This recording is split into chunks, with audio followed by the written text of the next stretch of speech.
Good morning to you all. It is Saturday, March 25th, 2017, and we welcome you to our Saturday morning Bible study at the Plainfield Christian Science Church Independent, Plainfield, New Jersey, the United States of America. And this morning, our moderator is Chardell from Pennsylvania. And go ahead, Chardell. Good morning.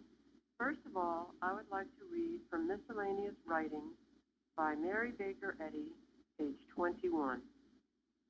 Quote, Christian Science begins with the first commandment of the Hebrew Decalogue. Thou shalt have no other gods before me. It goes on in perfect unity with Christ's Sermon on the Mount, and in that age culminates in the revelation of St. John, who, while on earth and in the flesh, like ourselves, beheld a new heaven and a new earth, the spiritual universe, whereof Christian Science now bears testimony. End quote. Thank you. Excellent. Our topic will be, Fear not, I am alive forevermore, Christ Jesus. Shall we go ahead with the questions? Yes. Okay. Number 1, where is John and what mission has been given to him and by whom? I did not pick up the mistake that said Kratzer, page 83, until yesterday afternoon, and I apologize. It's Kratzer, page 37, and I hope you were able to find it.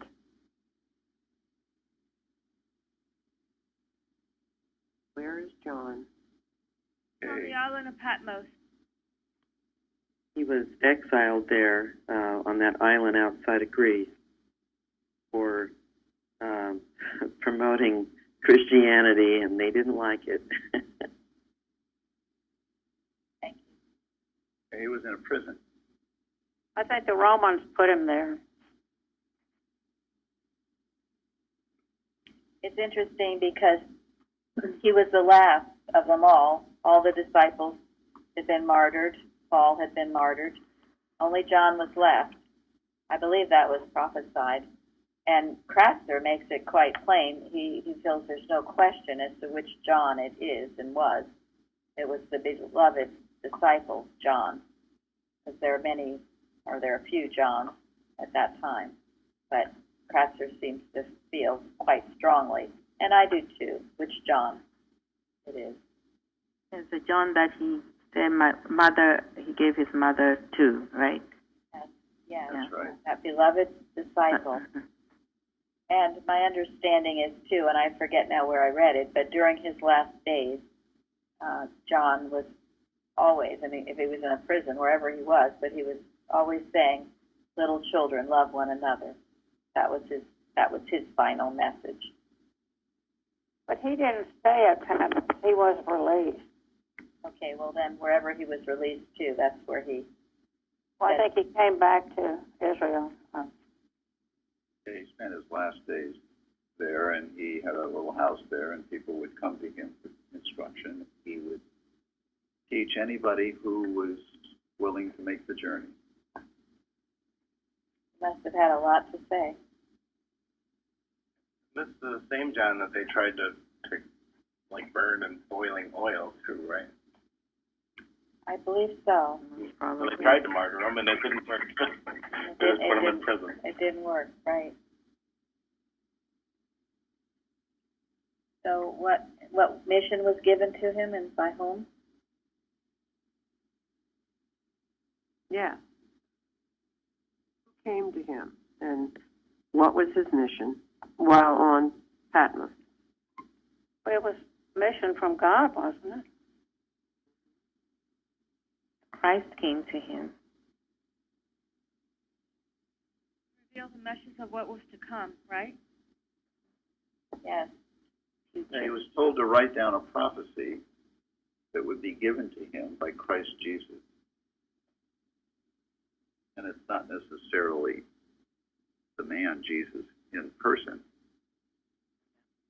but the inspiration came to him was the Christ message.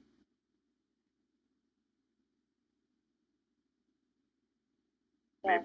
Maybe similar to the way it came to Saul when he, before he became Paul, on the road to Damascus. Or closer to our time, Mary Baker Eddy receiving the revelation, wrote Science and Health. Says of her own experience, she'd get up each day, had no idea what would be coming.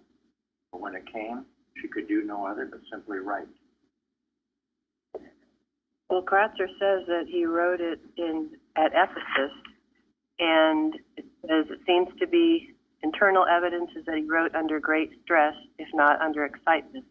He used to put into writing the great message that was crowding in upon him faster than he could inscribe it. Thank you. That's a good description. And that's how it does come. When you are, what did Mrs. Eddy call herself, a scribe under orders, you don't feel it's as if you're doing it or you're thinking something into being. It's this divine revelation coming through you. And he didn't have a choice. This wasn't something where he said, he didn't have a choice to say, well, I don't feel like it today, or I've got to do today. Yeah, or I'm not inspired today. He was, as Elizabeth just described, he was continually inspired, as was Mrs. Eddy. I'd like to say, too, in past Bible studies, very often I find very, very helpful things in Matthew Henry and other commentaries. But for this, only Christian Science. I truly believe it's the only clear explanation of Revelation. Christian Science, Mrs. Eddy, Kratzer, Tomlinson, but those who've had that, especially, of course, Mrs. Eddy. Nothing else compares. Just doesn't. And what were you saying, Gary, about what did Kratzer say about Revelation? Yeah, he said he read all the other explanations of Revelation, and they were all puzzling. They were all puzzled. But he realized that as he grew in his understanding of science, the book of Revelation became more and more clear to him. And he realized that the only way you can understand the book of Revelation is to have a very strong, clear understanding of the science, of Christian Science.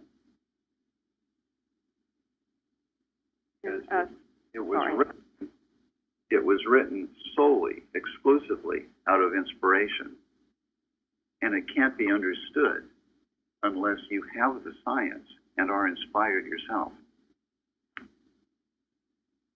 And I find myself, the deeper I get into my science, the more clear and the more relevant Revelation becomes. It's not some weird book that you just can't understand. Suddenly you really do understand exactly what's going on there. And we are embarking on very holy grounds in discussing Revelation. We have the book of the Apocalypse in Science and Health, which is wonderful. It is wonderful. Yes. That is the clearest explanation there can be. Of those parts of the book of Revelation. Yes. And it's also the book of John itself, the book of John, seems the most spiritual of all the accounts in the New Testament. And he was beloved disciple. Probably he was closer in his thought to Christ. I think that's right. And I believe that's the only place the story of Lazarus, there are things in John that are found in no other of the other Gospels. So, yes, he was very spiritually minded, and the fact that he outlived them all to receive this. Christ That he would. Christ knew that he would. Yes, Christ knew that he would. Mm-hmm. The extended narrative of the Last Supper, it goes on and on for several chapters. But John could have been the one that was alert enough to get what Jesus had to say to him before the crucifixion. And it was a lot. A lot. It was a lot, and John recorded it for us.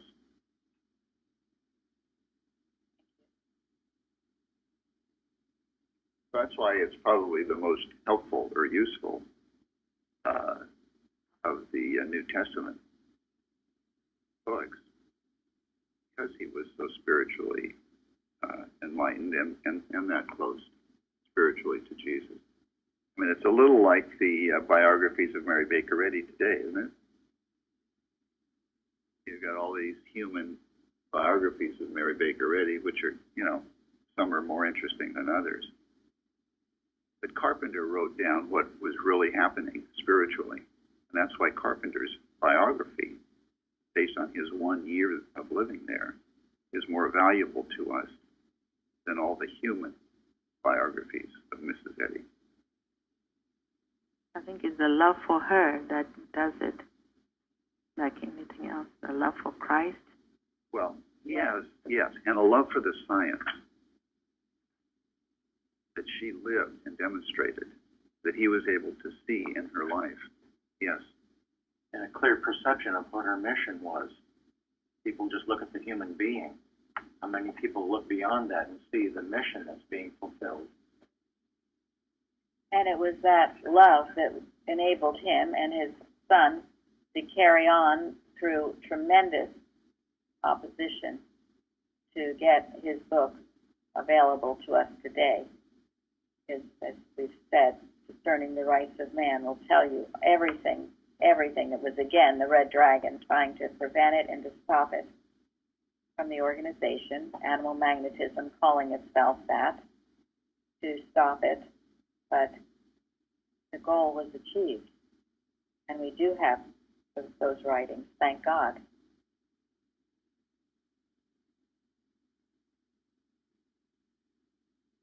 I'd like to share a couple of things from Mrs. Eddy's writings, if this is a good time. Sure. One comes from Message of 1901, and she talks about referring to her growth in understanding God and preparing for the science that the churchmen in the Bible helped her, but especially the first commandment of the Decalogue, the 91st Psalm, and the Sermon on the Mount, and St. John's Revelation educated my thought. And then I wanted to share from Science and Health. Mrs. Eddy says, the Revelator, the immortal scribe of spirit. And then the other thing I wanted to share was from Science and Health, and she refers to the writers, being her, present feeble sense of Christian Science closes with St. John's Revelation as recorded by the great apostle, for his vision is the acme of this science as the Bible reveals it. Thank you very much. True. And she wrote, I think it's Message of 1900. It's very interesting what she writes about the churches. She goes into the churches as described in Revelation and comments on them. So you can read further what she's written. She also talks about the Babylonian woman. I believe that's in miscellaneous. But anyway, she can read more. Thank you, Linda. Those are very important quotes from Mrs. Eddy. Thank you. So are we done with that? Okay, wonderful, thank you. Number 2, explore the word overcometh as mentioned in Revelation 3:12 and 21:7, Kratzer, page 83. Someone want to read at least one of those, Revelation 3:12? Him that overcometh will I make a pillar in the temple of my God, and he shall go no more out. And I will write upon him the name of my God, and the name of the city of my God, which is New Jerusalem, which cometh down out of heaven from God, and I will write upon him my new name. Thank you.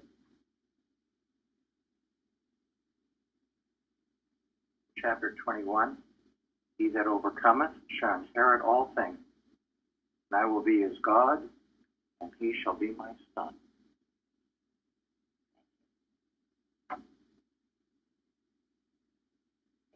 Comments on the word overcometh. What does it mean? Anyone look it up? Well, in the 1828 dictionary, it says to conquer and to vanquish. And then it also says to be victorious. Thank you. Got that too. As to overcome enemies in battle, to get the better of. And to prevail over opposition, temptations, etc. Surmount, to overcome one's weaknesses, to overcome or overwhelm in body or mind. To rise above. Yes. Gains perception of reality. Good. To rise above the testimony of the material senses and rise into the consciousness of the spiritual nature of life. So what are we overcoming then? And how do we overcome? How do we overcome? I mean, Shirley just gave us some things we are overcoming. What are you overcoming?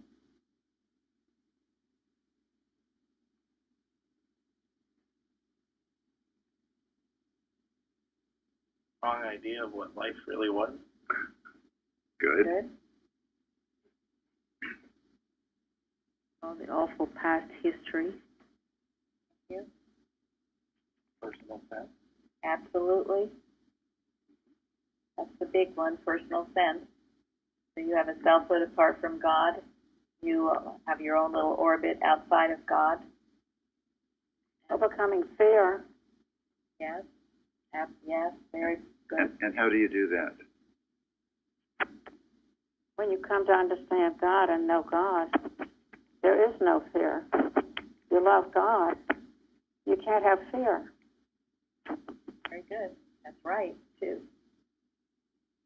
Have more trust in good, to acknowledge and recognize that good is present supreme, and to trust it. Take those steps forward. Don't be fearful of the results, because you know who's really in charge.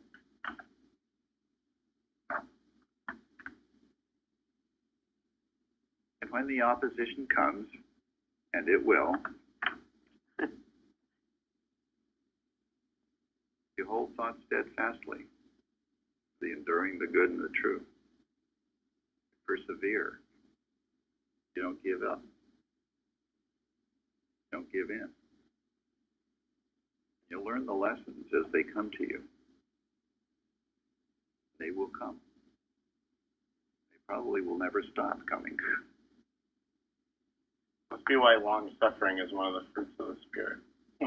Yeah. Yeah. Then notice in Kratzler, he says, he who gradually gains the perception of reality. Kratzer, I think, is probably telling us this is not just a one-time event, but rather a process that is continuous. The rewards are tremendous, as was read. I think the teaching that we're getting is helping us to overcome. And I thought the work lesson on matter was extremely helpful. So thank you. Yes, it is. That's what this is all about.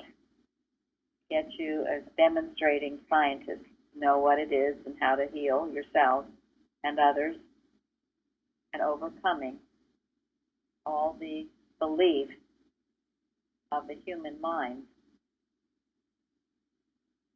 And you've got to do it sooner or later. I used to postpone it, and it just gets worse.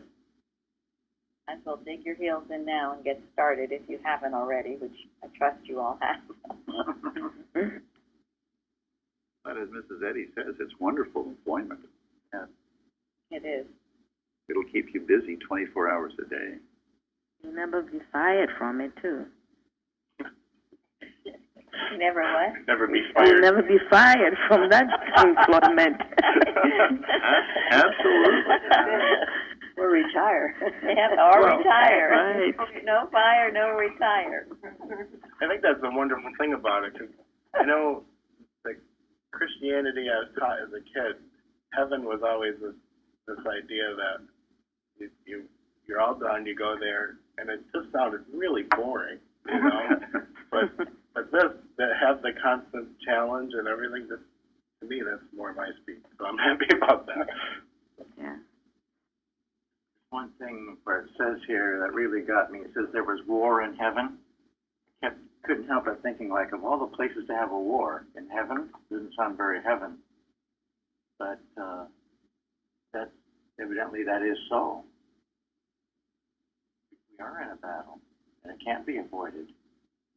So, better to take a positive approach to it and say, okay, with God all things are possible. I'm ready to march forward with Him. Put a smile on my face and be in it. Well, that's the light at the end of the tunnel, isn't it? That as we grow in grace, there's such spiritual awareness of reality, as we face each temptation down, as we overcome every obstacle, the temptations of the world, the fears, the whatever that come to us, no longer move us. That's the dominion that is promised. It's really described in a lot of wonderful ways in the Bible, isn't it? There is an answer. Where, you know, I mean, where is the battle? In our consciousness. In our consciousness, yeah. And where is heaven? In our consciousness. Yeah. So that's why that's why there's a battle in heaven. Yeah, I think Kratzer talks about the human state of mind has both evil and you can gain heaven also. That's why it's described like that, heaven and, you know, so both going on. But we have the false senses keep coming, and you have the dominion from heaven to do it. Yeah, because our consciousness, you know, is you know, it's like an open door. We get thoughts from God, we get thoughts from the devil, and we have to determine which is which, right? And you will determine your own fate by the thoughts that you entertain. If you are, and you can't fool God, you can't fool Him, if you are being negative and fearful, even though you might be declaring the truth, well, then it'll seem that you'll keep repeating problems over and over. I know, because I did that. And it wasn't until I really had to dig out those fears and negativity that my experience changed, as my consciousness changed. It's a transformation, and it changes you for life. That's why Mrs. Eddy says there can be no retrograde step in science, because you can't go back to that old way once you've truly gained dominion through the truth. And as we've said, please, don't anyone think anyone has arrived. No one's arrived until we are, yes. You can't see us anymore. No, we none of us has ascended yet. Yeah, so that must be understood. You know, I was just wondering if, you know, we're using Kratzer for all the questions. If everybody on the call knows who he is, is it worthwhile just to mention a couple highlights about him, or do you think we all know who he is? Yes. Sure, go ahead. Okay, so Reverend Kratzer was he was a Protestant minister who came into Christian Science, and his teacher was Edward Kimball. He wrote quite a number of articles One of them, Dominion Within, was something that Mrs. Mary Baker Eddy commented on and praised. But ultimately he was excommunicated from the Boston Church. He was committed the sin of sharing articles without getting it approved by the Boston Church, I guess. So he's a good one. Thank you, Tom. Yes. Thank you very much. That was important. I appreciate that. Thank you. Yes. For those of you who don't know Kratzer. I think one of the most significant things is, his teacher was Edward Kimball. Yes. So he's the one that helped publish the book Teaching and Addresses of Edward Kimball. I know a lot of people read that, and we can thank him for that. That's right. Wow, thank you. Yeah. I didn't know that. That's great. And this Revelation Interpreted is wonderful book. If you don't have it, you can get it on Amazon. We have the Bagnall Young was taught by Kimball. Correct. Yes. Kimball was taught by Mrs. Eddy. Are we any more on overcoming? Sounds wonderful. Thank you so much. Now, number 3. What do the woman, the child, and dragon symbolize in Revelation 12? And I went to Kratzer, page 248, 249.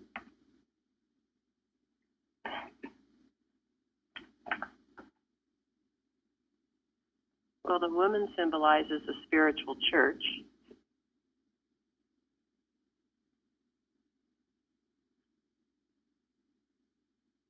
Anyone else get that one? So Mrs. Eddy even tells us what the woman is, doesn't she? She says that it's generic man. Right. And then Kratzer, I think it was Kratzer, was talking about that it was that they took the feminine of that because God is love, and emphasized the God is love, or the feminine side of God. Thank you. I'm not saying that right, but Yeah. Woman is a Christ idea. Yes. I'm going to have a lot to say on this, so when everyone is done. I always think I'm going to be mute, but I never can quite get there. Well, Mrs. Eddy was being totally absolute in her explanation here. We're pretty sure that she knew that she fulfilled that prophecy of showing the world what generic man really is. Mrs. Eddy was the woman in the apocalypse. Mrs. Eddy was. Have any of you ever heard that? Yes. yeah. Yes. Mm-hmm. Yes. Yes. Now, I have heard it too. I mean, Mrs. Evans used to say it, but I never knew the history of it. And I'm going to get into that history of it because every Christian Scientist should know this history. Now, before I do that, does anyone else want to say anything? Yes, Go ahead. yes, in the 1886 volume of edition of Science and Health, it has a glossary, and in the back, there, Eddy, Mrs. Mary Baker, as in conjunction with the after the apocalypse, there's something to that effect. So it directly, under her total acceptance, was stated in that book that she was aligned with the chapter of the apocalypse. Thank you, Mike. Some of this gets to be lost history. Now, it is true. It's generic man. It's the thing that the things that Kratzer had written. Does anyone know when Kratzer wrote this book?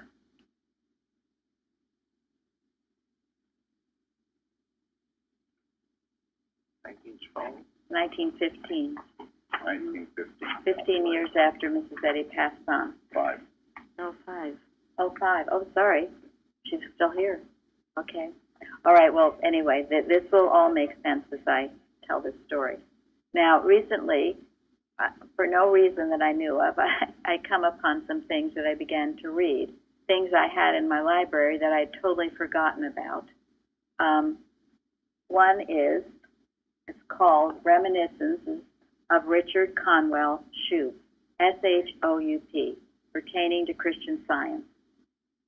It is published by our dear friend, David Keaston, Healing Unlimited. It says the following pages are shared reminiscences of R. Conwell Shoup with David Keaston, covering the period from the 1890s to 1996. All accounts are rendered in Mr. Shoup's own words whenever possible to preserve the originality of the story being related. Okay, so he says at his time that there were a number of people living in Boston who had lived in Mrs. Eddy's home and or who had been taught by our dear leader. My parents became good friends with them and got to know these people very well. They all told my parents that Mrs. Eddy considered herself to be the woman in the apocalypse. A common view then, but disparaged by the ecclesiasticism of the church today. Up until about 50 to 55 years ago, every Christian Scientist that I knew understood Mrs. Eddy's place. Then suddenly, many of my Christian Science friends began to say to me that anyone could have discovered Christian Science, that even you could have discovered Christian Science. I always replied, only Mrs. Eddy could have discovered Christian Science. Most of these were my best friends, but after I replied as I did, they would have nothing to do with me. They also stated God did not know Jesus or Mary Baker Eddy, and things equal to the same thing are equal to each other, therefore man is equal to God. And then he quotes in miscellaneous writings where Mrs. Eddy, of course, debunks that. And he also says, up until this time, our movement had grown rapidly, but it was at this time it started to regress from its rapid growth. I always believed that the person or persons who started all this was a plan to destroy our religion. I've always believed that the reason Christian Science has not grown so that all Christians would have the understanding of what God is and of what man is as his image and likeness as taught in Christian Science is due to the fact that most Christian Scientists do not have the right concept of Mrs. Eddy and her God-ordained place. In 1943, after 5 years of researching the archives of the Mother Church, the Committee of Editors, as it was known, gave the Board of Directors 57 pages of typewritten copy of what Mrs. Eddy had written about herself. And as you know, this is synthesized into an article containing 6 points relative to her place in prophecy, and first published in the Christian Science Sentinel of June 5, 1943, and in the July Journal of the same year. The pamphlet called Mrs. Eddy's Place was available for sale in our reading rooms. So he also mentions that his father was on the Committee of Publication for Georgia this time and had decided to go up to the Board of Directors and tell them all that he knew personally from his earlier experiences in Boston, knowing Mrs. Eddy firsthand. So it goes on, but it makes the point that she was known at that time as the woman in the apocalypse. Now, then he goes into, many of you know, perhaps, Bliss Knapp's Destiny of the Mother Church. Are you familiar with that book?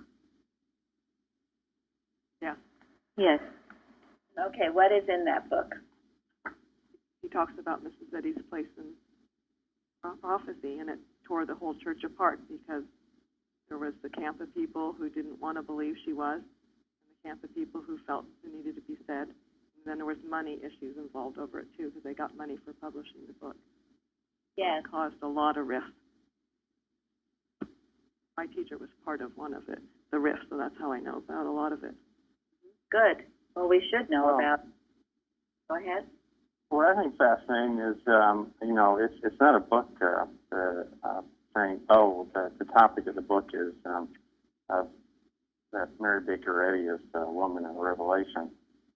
It's just really about himself, his parents, Mary Baker Eddy, Christian Science, and so forth, And a lot of it's just interesting stuff, somewhat innocuous, Nothing controversial about it, Except for the Interesting to one. read. That one statement. There's one chapter called "The Woman," but you're right. The other is just very interesting information about that time, because his parents, Ira and Flavia Knapp, were good friends with Mrs. Eddy.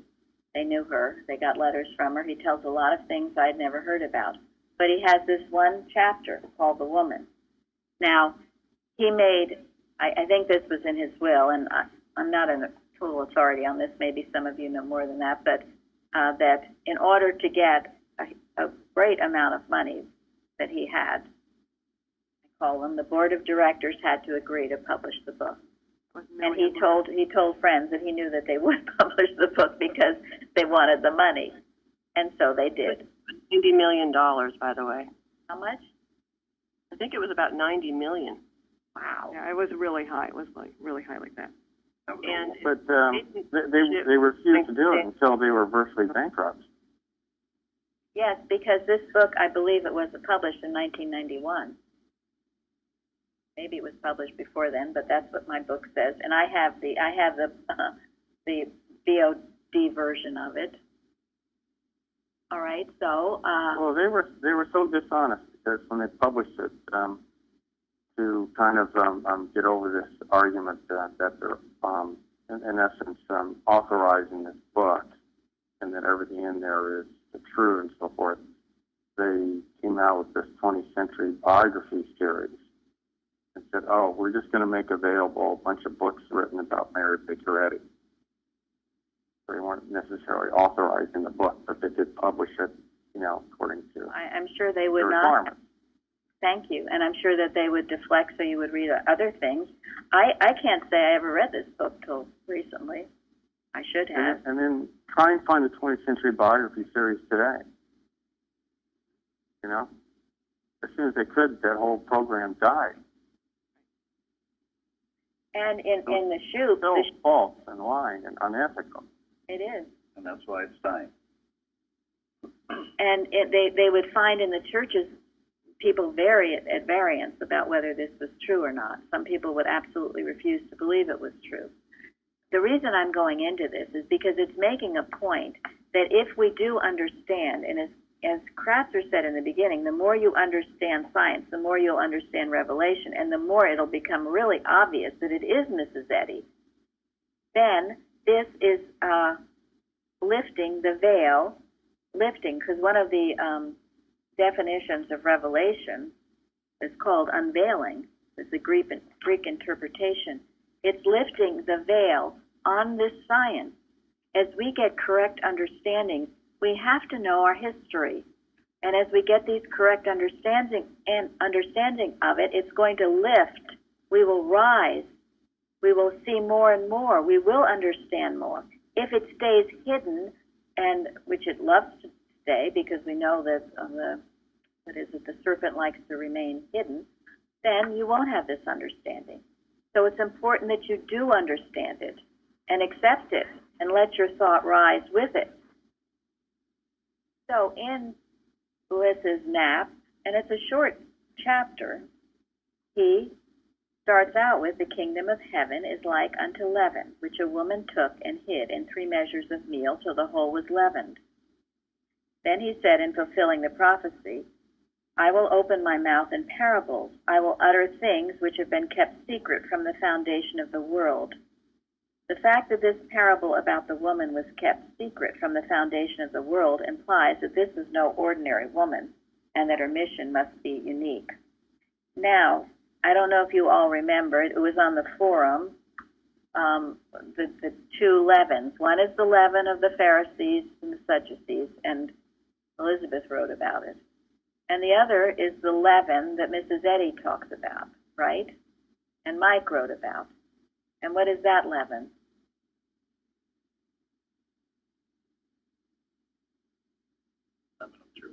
Yes. The leaven of truth.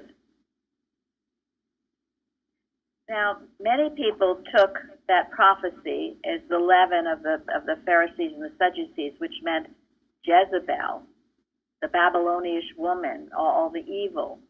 But that's not what the Christ meant. Christ was speaking about the leaven of truth. And what does Mrs. Eddy say in her chapter on science, theology, and medicine?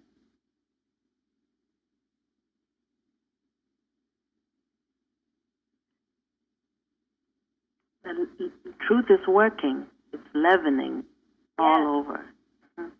She puts this leaven of truth, her book. It goes into those three things: science, theology, and medicine.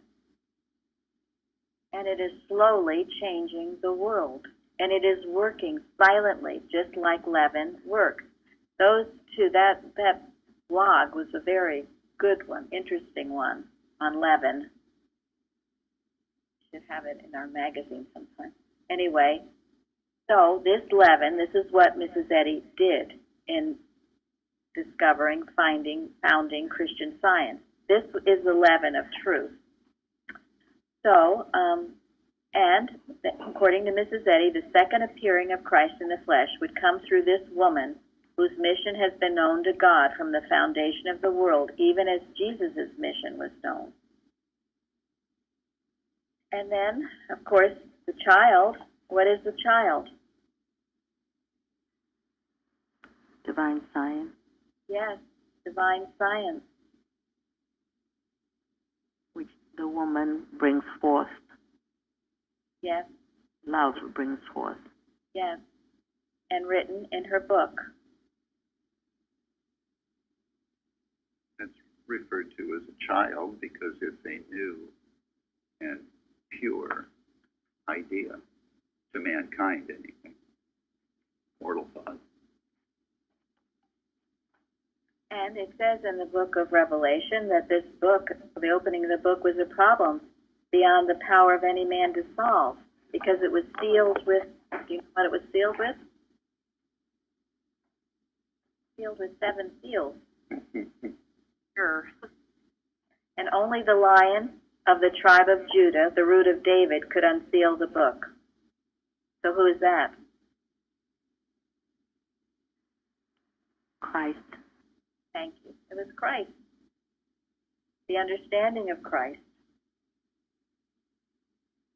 And Blissnap says, the lesson to be learned is that the seals are only hidden or unsolved problems of evil, which have found lodgment in science, theology, and medicine.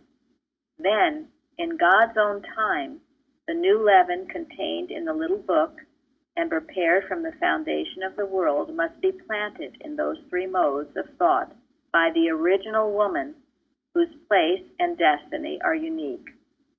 Then let no one flippantly remark that anyone who was listening could have written the little book, or that it could possibly be a plagiarism of any other work.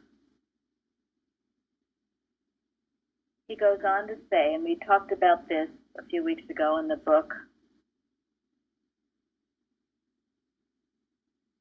by Ralph Spencer, Overcoming, what was the name of it? The overwhelming evidence.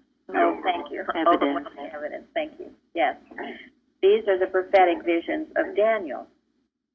And he saw these dates, 1866 or 1867, for the return of Christ. And Mrs. Eddy says, quote, it is authentically said that one expositor of Daniel's dates fixed the year 1866 or 1867 for the return of Christ, the return of the spiritual idea to the material earth or antipode of heaven. It is marked coincidence that those dates were the first 2 years of my discovery of Christian Science. End quote. Miscellaneous, page 181. And there are other dates that correspond. One talks about 1896, which is when she wrote the church manual. And Mrs. Eddy has said of her manual, eternity awaits our church manual. Now, we all know that's the right the 1888 version of it, and the right interpretation of it, which understands she meant the estoppel clauses to be obeyed, which would have meant what? The dissolving of the mother church. The dissolving of the main organization. Yes, it would exist still as a church, but it would not be in control of everybody else and everything else. And the publishing society would have been independent. Thank Correct. you. Yes. As she And intended. it was set up. In order that organization did not take over the science. Is consistent with a basic truth from the foundation of the world, where God gave man dominion over evil. He Thank you. did not give man dominion over man in a dictatorial, controlling fashion. She also, I mean, this book does not mention the 1977 that the other book mentions, but it mentions what would appear to be 1940, the 1940 time. Now, the 1940 time is a time that we have learned, and it's also in overwhelming evidence, that there was a decline in the Christian Science movement. And I want to continue now with more of this history. So, in Mrs. Eddy's time,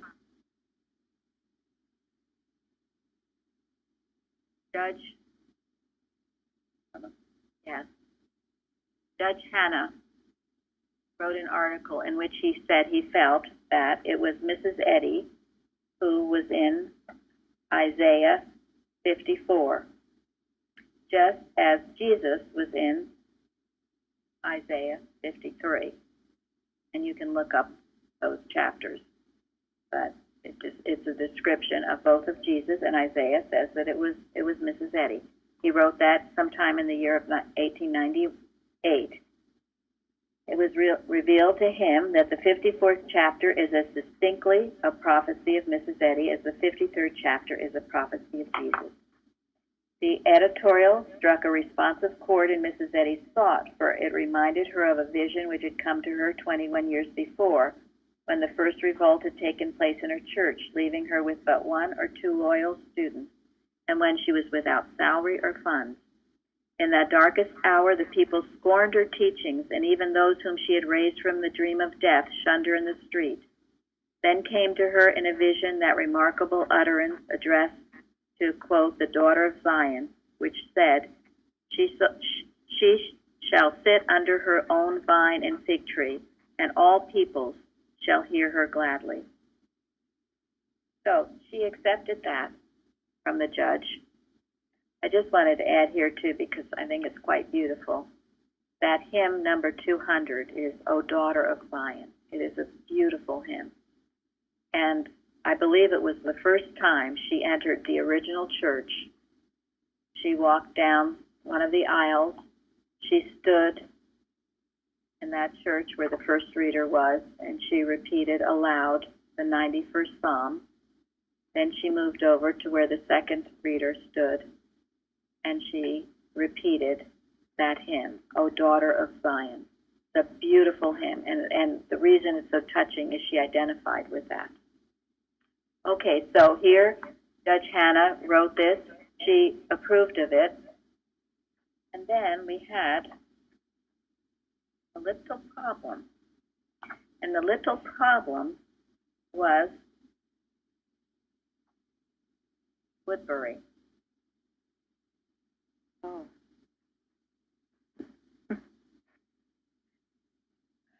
I mentioned how Mrs. Eddy wrote about the Babylonian woman. I believe it was in Miscellany. Not very complimentary, because she isn't complimentary. She's also referred to in one of the churches, the downfall in one of the churches. So Mrs. Eddy wrote that, and Woodbury. Does anyone want to briefly tell us who she was? I just know that he said something about immaculate conception.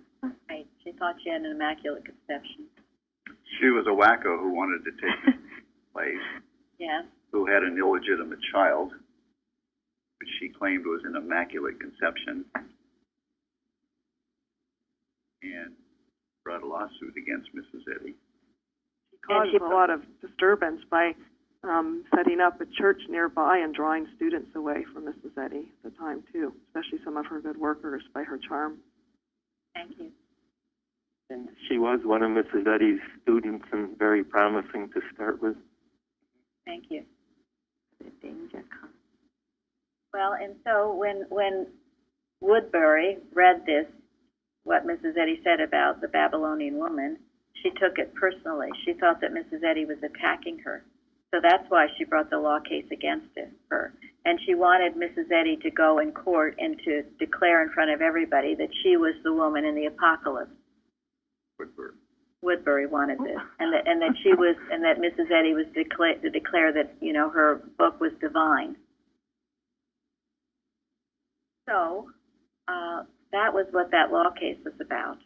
And fortunately, through good lawyers and a lot of prayer, Mrs. Eddy did not have to declare that, and it was a case just about was Woodbury actually who Mrs. Eddy was talking about in that statement, and it was proved it was a very impersonal statement, and no, I mean, Woodbury took it personally, but anyway, Mrs. Eddy won that law case. And anyway, anyone who has seen the DVD on Mrs. Eddy, I forget which one it is, but Mrs. Eddy did everything she could to make peace with Woodbury before that law case came. It said she waited a whole day and a night. She invited Woodbury to her house so she could make peace and not have to take up that law case. But Woodbury refused to show, and that's what happened. So anyway, Liz Knapp's point is that after that, in the face of the seeming victory, the Woodbury trial left pretty deep scars. Many of the church members were bewildered, and their mental attitude was comparable to that of the disciples after the crucifixion of Jesus. Unable to recognize him after his resurrection, two of his followers said to Jesus, "We trusted that it had been he who should have redeemed Israel." Luke 24. But Jesus rebuked them for so quickly distrusting prophecy, and he exclaimed, "O fools and slow of heart to believe all that the prophets have spoken."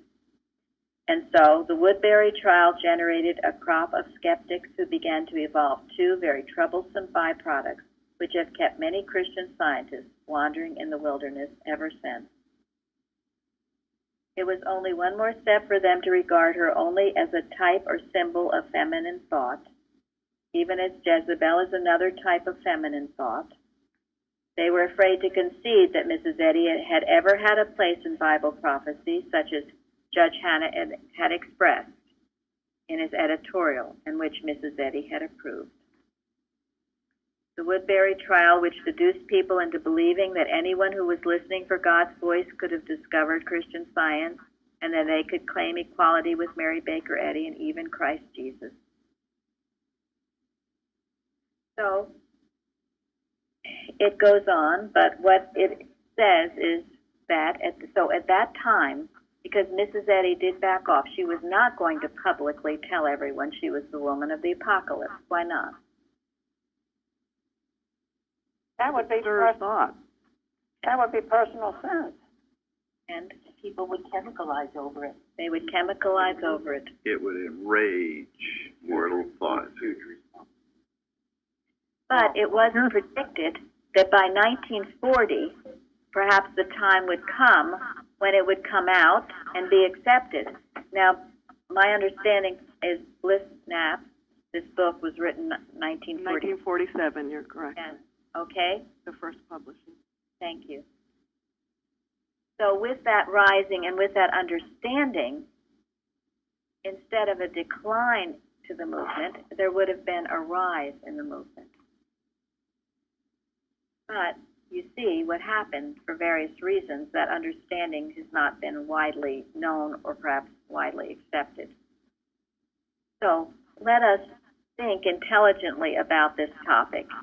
Perhaps as we accept this in unity and understand it, and as the treasures of revelation are revealed to us, we can bring in the millennium, the New Jerusalem, which Mrs. Eddy sees, which John saw, and we must each individually see in our own consciousness.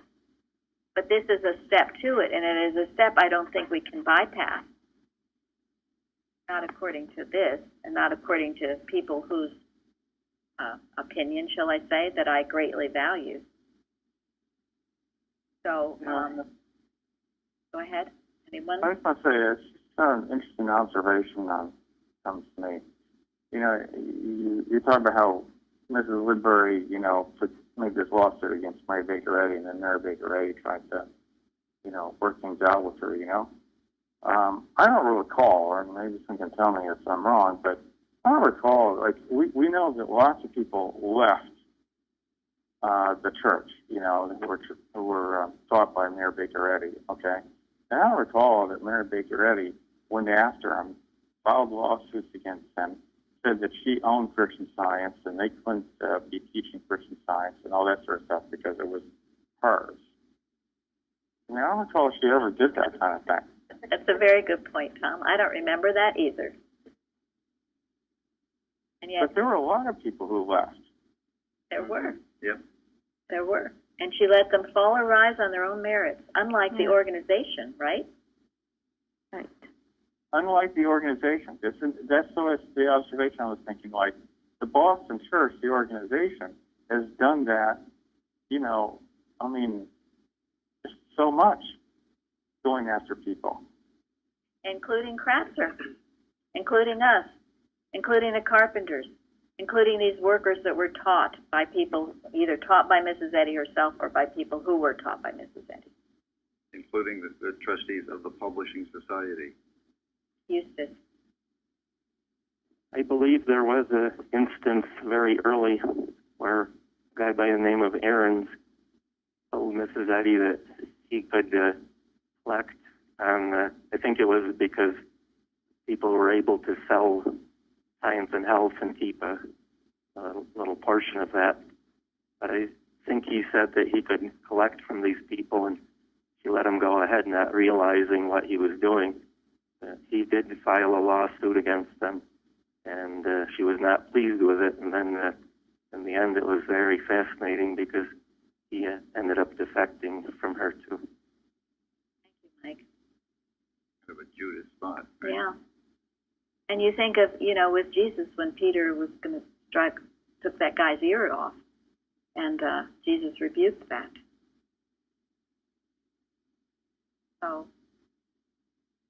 So this is a history. You can read it, and you should read it for yourself because I've left out a lot of parts, and I hope I stated it at least fairly clearly.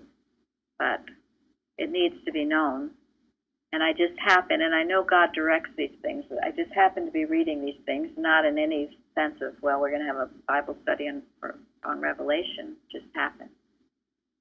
So I've always heard bits and pieces, but I never really researched, and I'm sure there's more research that could be done about it. And I don't know if any of you now want to say anything more, or those of you who know more about it. Well, I'd like to mention that when Blitzknap published this book, the Boston Church told him that he had to destroy all the copies of this book.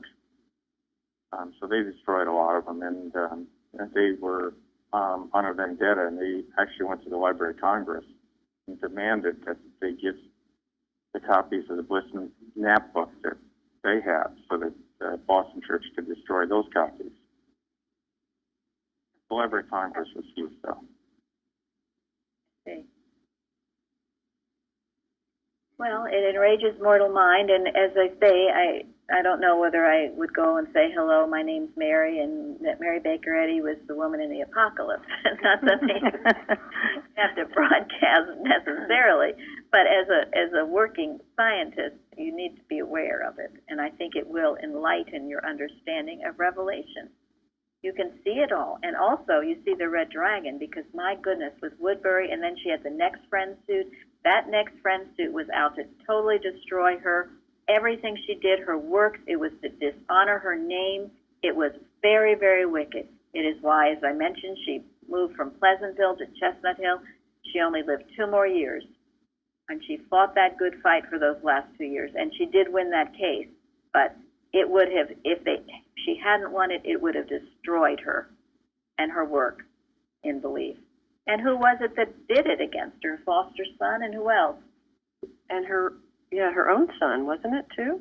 Yeah, I think her own son, George. And the guy behind it was a guy named Joseph Pulitzer. Yeah. The Pulitzer Prize is named after him. He didn't like the fact that she was succeeding in publishing things, so he maliciously got the others to get in and make this lawsuit. He was the malicious drive behind it. That name will never be the same to me again. And again, all of you, you watch your thought about who will be greatest. This looking at others or thinking so-and-so is reader, or so-and-so is doing this, or so-and-so, and what am I doing? You don't go there. Living stones we each in our place. It's the worst wickedness. It has destroyed more churches' unity than perhaps anything else. It's rank error. And as a working Christian Scientist, it should be no part of your thought. If it even tries to enter it, you kill it. This is overcoming. And the Ten Commandments is, what did you write on the forum about that, Florence? What is it?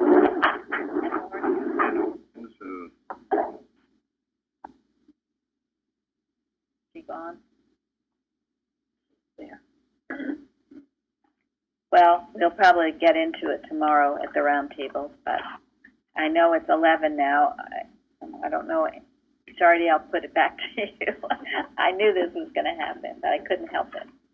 It's wonderful, and let's just leave it here.